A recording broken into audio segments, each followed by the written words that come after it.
আপনারা সত্যি সত্যি ভালো। আমরা ভালো নেই, আমাদের হৃদয়ে খুব ব্যথা। অবশ্য আজকে তোমরা জেনেছ আজকে আমাদের কেন এই প্রতিবাদ সভা।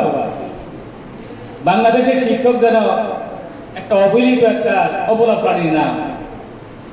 বাংলাদেশের অদূর ভবিষ্যতে আমার মনে হয় আর কোন ব্রেনি শিক্ষিত এবং এলিভারি স্টুডেন্ট শিক্ষকতা পেশায় আসবে না। যেখানে কুলাঙ্গার পুলিশ বাহিনী শিক্ষকদের উপর হামলা করে শিক্ষকদেরকে রক্তাক্ত করেছে, শিক্ষকদেরকে জেলে নিয়েছে, শিক্ষকদেরকে লাঞ্ছিত করেছে, হাত পড়া ফলাইছে, সেখানে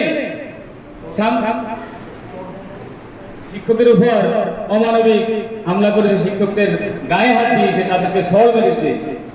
সেই দেশে অদূর ভবিষ্যতে বাংলাদেশের শিক্ষিত জাতি কিভাবে গড়ে উঠবে আমার বোধগম্য হয় না। বহির্বিশ্বের মানুষ এটা দেখে হাসে। বাংলাদেশের শিক্ষকদের উপর এভাবে নারকীয় যে অমানবিক হামলা, এই হামলায় আমরা তীব্র প্রতিবাদ জানাই। আমরা আশা করি এই তীব্র প্রতিবাদের সাথে তোমরাও জড়িত হবে। যদি প্রয়োজন হয় আমরা তোমাদেরকে বলবো, রাজপথে তোমরা আমাদের সাথে হাতে হাত মিলিয়ে, কাঁধে কাঁধ মিলিয়ে তোমরা প্রতিবাদের জ্বর তুলবে। বাংলাদেশের ছাত্র সমাজ পারে না এমন কিছু নেই।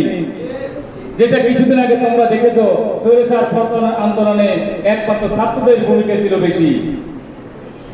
আমি এখান থেকে বলতে চাই, আগামী বাংলাদেশের শিক্ষকদের মান, শিক্ষকদের সম্মান, শিক্ষকদের জীবন মান উন্নয়নের জন্য শুধু শিক্ষক নয়, ছাত্ররাও এটার সাথে যদি একাত্মতা পোষণ করে, ছাত্ররাও যদি আমাদের সাথে একমত হয়, তাহলে সেই দিন আর দূরে নয় যে দিন শিক্ষকদের পরিপূর্ণ সম্মান আমরা ফিরে পাবো।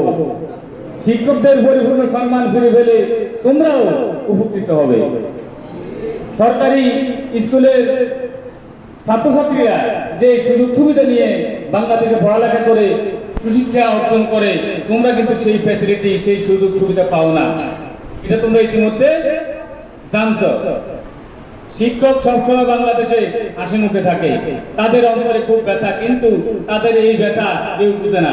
হাসি মুখে থাকার কারণে কেউ তাদের দুঃখগুলো বুঝে না, বুঝলেও বুঝ নেয় না।